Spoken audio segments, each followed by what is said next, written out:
So this is a fantastic place, and I met a fantastic person here on Koh Phangan. And you must imagine we met in a situation, it was on Sunday, in an ecstatic dance experience in the jungle.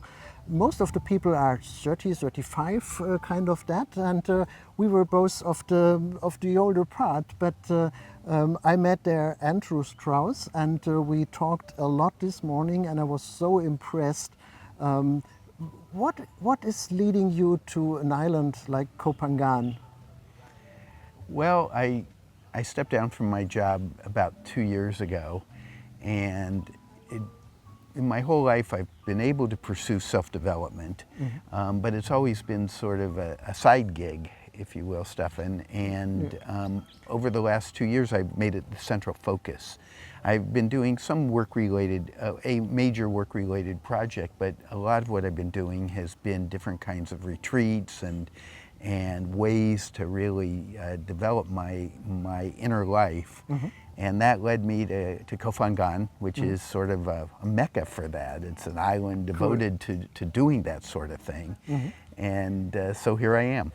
And as we met, you told me on an experience from a 1-week retreat. What did you do? So yes, it was the main thing that I've organized my time in Koh Phangan around, was a Tantra retreat. And Tantra, or Neo-Tantra retreat, I guess. Tantra is an ancient practice, a branch of sort of Hindu, the Hindu tradition, and it really emphasized energy. It's a non-dualist path for people that understand that. They tried to look beyond that to really get to a high level of understanding.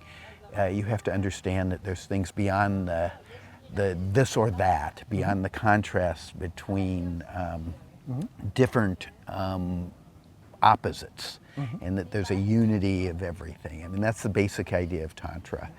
And a lot of it deals with energy, and especially the life force energy, which is also sexual energy. And so the retreat was really around dealing with these energies and how one brings them into the world, and how one really unites the lower chakras, where it's the origins of sexual energy, with the heart chakra.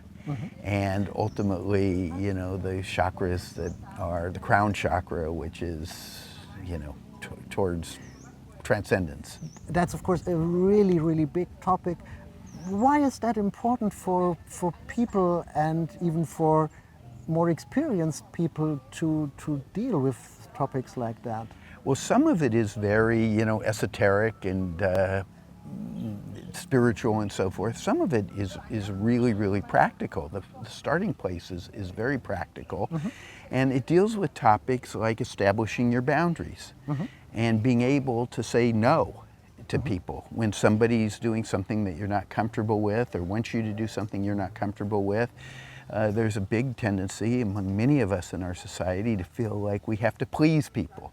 So you do exercises where you're saying no, you know, and you're telling people come closer, go further away, all this being done non-verbally. Or the converse, which is exercises where you're expressing your desire. You know, people are very inhibited about saying what they really want.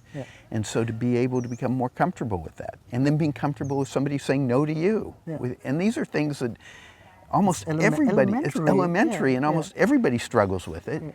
But in our society as it is, there's almost no instruction, no practice in doing this. So it's incredibly valuable, and always with the emphasis on the energy and how you can really be raising the energy through your body. So I found it to be incredibly helpful. So I think we stay together with an opinion it should be trained for everyone. It would be so important for personal life development, but I always think on business context. So we have so many problems on leadership, on communication, and working together, and we need much more humanism and much more feeling for the energy to treat people really well as a human being and not as a functional workforce. So. Yes, I think that's absolutely true. Part of the exercises too were, and I think this is found a lot in Tantra, is eye gazing. Yeah. where you look into someone's eyes for 5 minutes. Yeah.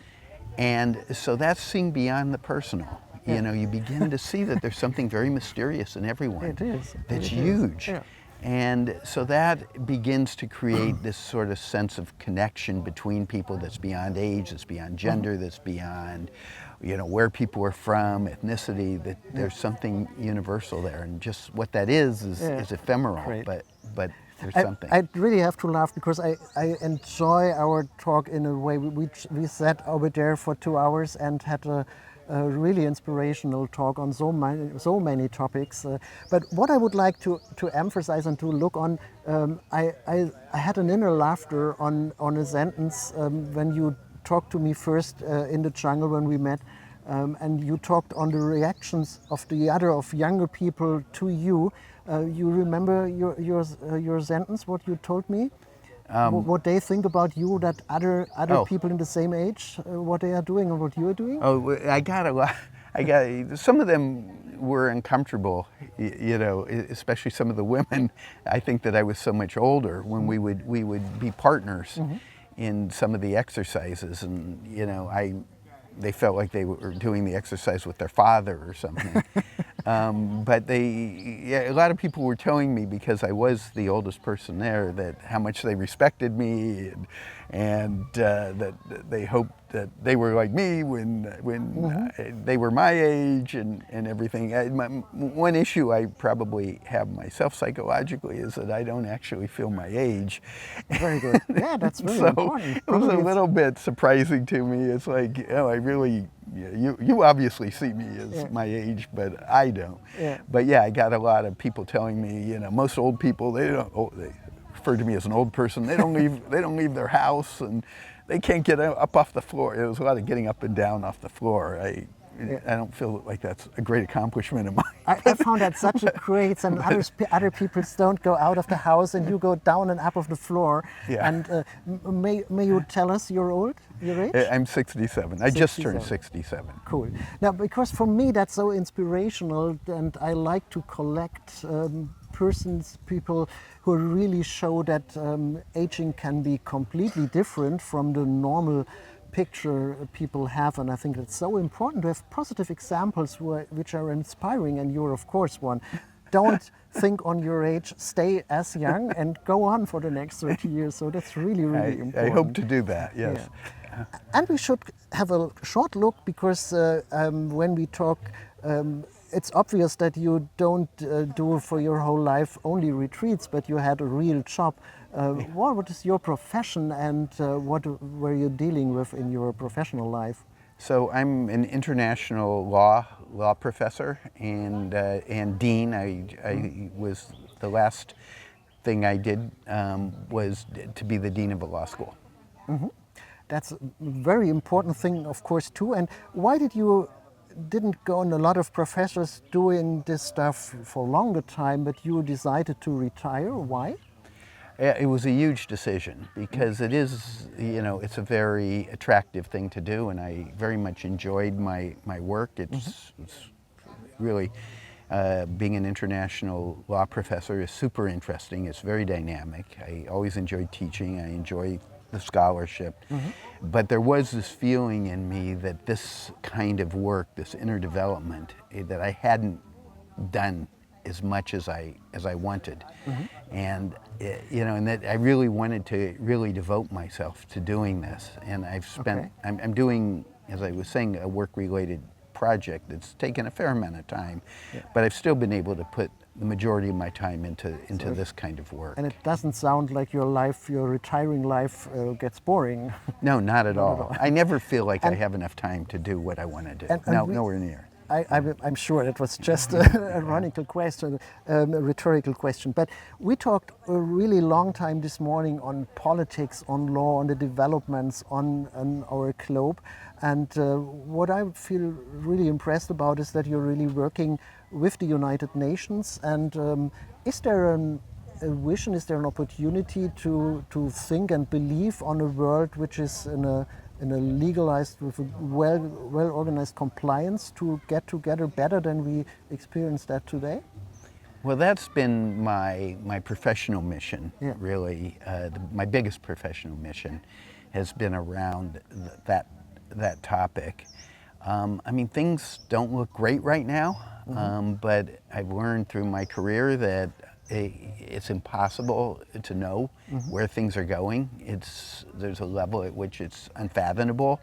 And as we discussed, I think, you have to manifest different realities, and you never know when, the timing will just be right and the vision will catch on because a door opens.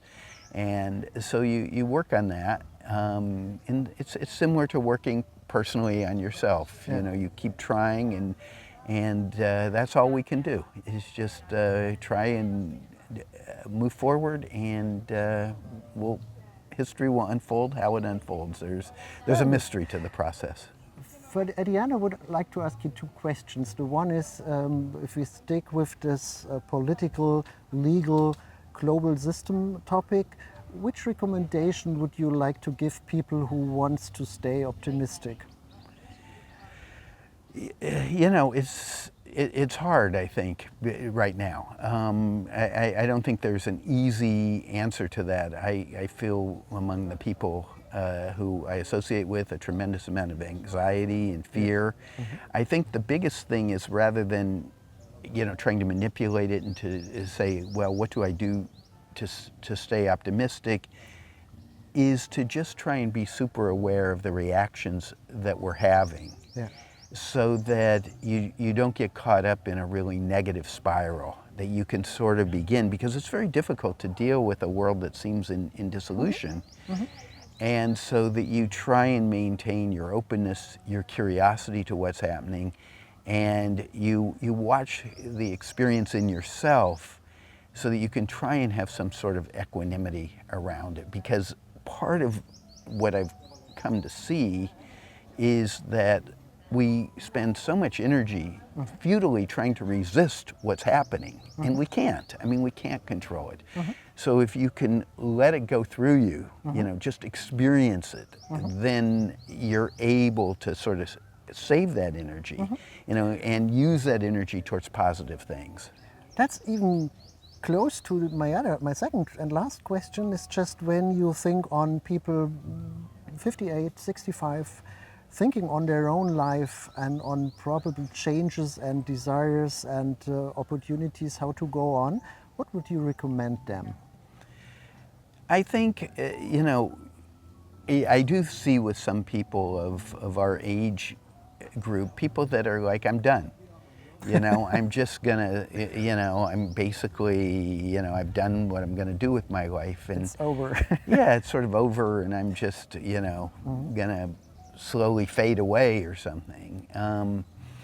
I don't know, it doesn't resonate with me. It seems like there's just so much. Once you can start to open up to all the possibilities, I can't see ever being done. That it's just, there's so much to learn, there's so much to experience. And so it's finding that. It's really finding that. And part of that is being a little bit courageous and being open to new possibilities rather than just repeating the same thing over and over and over. Then it's going to start to feel like there's nothing left to do because you've done it all. Perfect. But if you can just open up, I think. Cool. Yeah, we could go on and go on, but thank you very much, Andrew. That was such an inspiring, so inspiring to meet you, and I really like to share your point of view, your attitude to a lot of people, because I think it can be so inspiring and encouraging, and thank you very much for that. Well, thank you, Stefan. Namaste. Namaste. Thank you very much.